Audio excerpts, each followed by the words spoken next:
வணக்கம். Hello friends. Tamil Nadu lateral entry அட்மிஷன்ஸ்க்கான application போட்டுட்டு சாய்ஸ் ஃபில்அப் பண்ணிவிட்டு அடுத்ததாக வந்து டென்டேட்டிவ் அலாட்மெண்ட் வரும் அப்படிங்கிறதுக்காக வெயிட் பண்ணிட்டு இருக்கீங்களா? டென்டேட்டிவ் அலாட்மெண்ட் வந்ததுக்கப்புறம் நம்ம என்ன செய்யணும் அப்படின்றத இந்த வீடியோவில் பார்க்கலாம். நம்ம வழக்கம் போல் நம்மளுடைய யூசர் நேம் பாஸ்வேர்ட் போட்டு லாகின் பண்ணி உள்ளே போயிட்டோம் அப்படின்னா நமக்கான ஒரு பேஜ் ஓப்பன் ஆகும். அந்த பேஜில் இன்றைக்கி என்ன காலேஜ் உங்களுக்கு டென்டேட்டிவ் அலாட்மெண்ட் ஆகிருக்கு அப்படின்றது வந்து இதில் காமிச்சிடும். இந்த பார்த்தீங்கன்னா இந்த போர்டில் டென்டேட்டிவ் அலாட்மெண்ட் உங்கள் பேர், உங்கள் அப்ளிகேஷன் நம்பர், உங்கள் மெயில் ஐடி இருக்கும். அது கீழே உங்களுக்கு எந்த காலேஜ் அலாட் ஆச்சு அப்படின்றது இருக்கும். இந்த காலேஜ் அலாட் ஆனதுக்கப்புறம் கீழே வந்து 4 சாய்ஸஸ் கொடுத்துருப்பாங்க. இந்த சாய்ஸஸை வந்து நீங்கள் செலக்ட் பண்ணுறத பொறுத்து தான் உங்களுடைய ஃபர்தர் ப்ரொவிஷனல் அலாட்மெண்ட் அப்படின்றது வரும். இந்த சாய்ஸஸ் பார்த்தீங்கன்னா 4 கேசஸ் என்னென்னா, I accept and allotted the choice. அதாவது தங்களுக்கு ஒதுக்கீடு செய்த கல்லூரியை நான் ஏற்றுக்கொள்கிறேன். ஒரு நீங்கள் வந்து ஒரு 10 காலேஜ் போட்டிருக்கீங்க, இல்லை ஒரு காலேஜ் போட்டிருக்கீங்க, எது போட்டிருந்தாலும் சரி, அந்த காலேஜ் உங்கள் ரேங்க் தகுந்த மாதிரி கிடச்சிருச்சு அப்படின்னா அந்த காலேஜை வந்து உங்களுக்கு அலாட் பண்ணியிருப்பாங்க. அந்த காலேஜ் அலாட் பண்ணதில் நீங்கள் அலாட் பண்ண உடனே உங்களுக்கு அந்த காலேஜ் பிடிச்சிருக்கு அப்படின்னா அந்த காலேஜில் அக்செப்ட் அண்ட் அலாட் சாய்ஸ் அப்படின்றத போட்டு லாக் பண்ணி உள்ளே போயிடலாம். இதை சூஸ் பண்ணிட்டீங்க அப்படின்னா உங்களுக்கான சாய்ஸஸ் வந்து ஃபைனலைஸ் ஆகிடும். இதுக்கப்புறம் நாளைக்கு ஒரு நாள் கழித்து உங்களுக்கான ஃபைனல் ப்ரொவிஷனல் அலாட்மெண்ட் ஆர்டர் வரும்.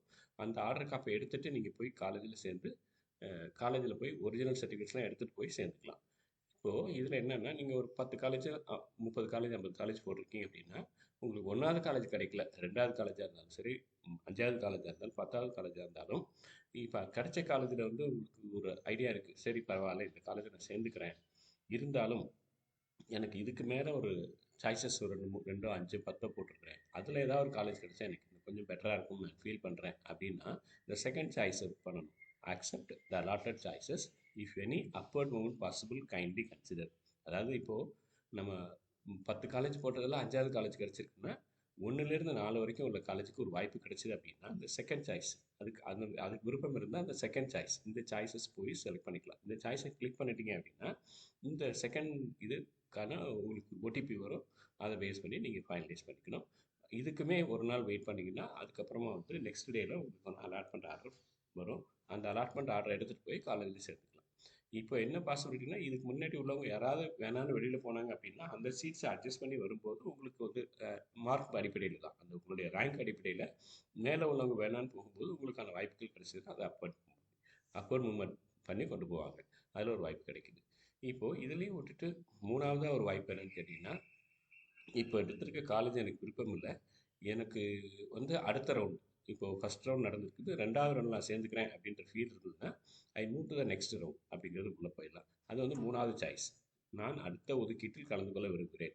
ஏன்னா அடுத்த ரவுண்ட் 2 வரும்போது இதே மாதிரி சாய்ஸ் ஃபில்லிங் இருக்கும், டென்டேட்டிவ் அலாட்மெண்ட் இருக்கும், ப்ரொவிஷனல் அலாட்மெண்ட் இருக்கும். அதில் ஜாயின் பண்ணி அதில் போய் நான் சீட் எடுத்துக்கிறேன். ஆனால் என்னென்னு பார்த்தீங்கன்னா, அந்த செகண்ட் அடுத்த கவுன்சிலிங் வரும்போது இப்போ உள்ள காலேஜஸ் எல்லாமே ரேங்க் ஆர்டரில் அலாட் ஆகிடுவாங்க. இதுக்கப்புறம் கடைசி ரேங்க்கு அப்புறம் தான் நீங்கள் உள்ளே பார்ட்டிசிபேட் பண்ண முடியும். அதனால் இதில் உள்ள காலேஜஸ் எல்லாம் கிடைக்குமான்னு யோசிச்சு பார்த்தா கொஞ்சம் யார் யார் எந்தெந்த காலேஜ் எடுத்தாங்களோ அது போக மீதி உள்ள காலேஜஸ் மட்டும்தான் அதில் இருக்கும். அதனால் அதை கேர்ஃபுல்லாக பார்த்து நீங்கள் செலக்ட் பண்ணிக்கணும். இப்போ 4வது ஒரு வாய்ப்பு இருக்கு பாருங்கள், ஐ குவிட் ஃப்ரம் கவுன்சிலிங். இப்போ நான் போட்டிருக்கிறேன், எனக்கு வந்து இதில் விருப்பம் இல்லை, நான் வந்து கவுன்சிலிங்கில் ஃபர்தராக கலந்துக்கல, வேண்டாம் அப்படின்னு நினச்சேன்னா ஐ குவிட் ஃப்ரம் கவுன்சிலிங் அப்படின்ற சாய்ஸ் எடுத்துகிட்டு வெளியில் போயிடலாம். இது 4 ஆப்ஷனில் ஏதோ ஒரு ஆப்ஷன் எடுக்கணும். இப்போ சப்போஸ் நான் வந்து ஃபஸ்ட்டு சாய்ஸ் எடுத்தேன்னா டேரெக்டாக உங்களுக்கு ஒரு ஆர்டர் அலாட்மெண்ட் வந்துடும். இப்போ செகண்ட் சாய்ஸ் எடுக்கிறேன் அப்படின்னா ஐ சூஸ் கொடுக்குறேன். I accept the allotted choice if any upward movement possible kindly consider. தங்கள் ஒதுக்கீடு செய்த கல்லூரியை ஏற்றுக்கொள்கிறேன், இருப்பினும் ஏதாவது இதற்கு மேலுள்ள கல்லூரிகள் கிடைக்கப்படின் பரிசீலனை செய்யுமாறு கேட்டுக்கொள்கிறேன். இதுதான் அது. நான் இப்போ எஸ்ன்னு கொடுத்துட்டேன் அப்படின்னா இப்போ எனக்கு அந்த அந்த அதுக்கான இதை வந்து ஆட் பண்ணி வச்சிடும். ஆட் பண்ணி வச்சுட்டு வெயிட் பண்ணும். உங்களுக்கு என்ன கீழே வந்து கொடுத்துரும், நீங்கள் செலக்ட் பண்ண சாய்ஸ் வந்து இதுதான் second choice. Kindly wait for provisional allotment. தயவுசெய்து தற்கால ஒதுக்கீட்டிற்கு காத்திருக்கோம். இதுதான் உங்களுடைய இது.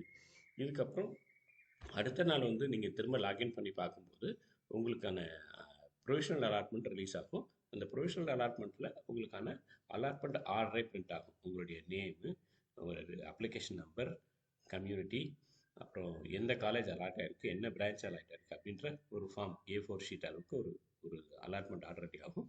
அதை பிரிண்ட் அவுட் எடுத்துகிட்டு நீங்கள் எந்த கல்லூரி இருக்கோ அந்த கல்லூரியில் போய் உங்களுடைய ஒரிஜினல் சர்டிஃபிகேட்ஸ் எல்லாத்தையும் கட்டாயம் கொண்டு போகணும். கொண்டு போய் அந்த ஒரிஜினல் சர்டிஃபிகேட் கொடுத்து அங்கே கல்லூரிக்கான ஃபீஸை கட்டிட்டு காலேஜில் சேர்த்துக்கலாம். இதுதான் கம்ப்ளீட் ப்ரொசீஜர் நம்மளுடைய லேட்டர் என்ட்ரி கவுன்சிலிங்கோடது. இதை பார்த்துட்டு கரெக்டாக பண்ணிக்கோங்க. இன்றைக்கி இந்த 4 சாய்ஸில் ஒன்று பண்ணுறது ரொம்ப முக்கியமான ஒன்று. அதை கேர்ஃபுல்லாக பண்ணி முடிங்க. All the best.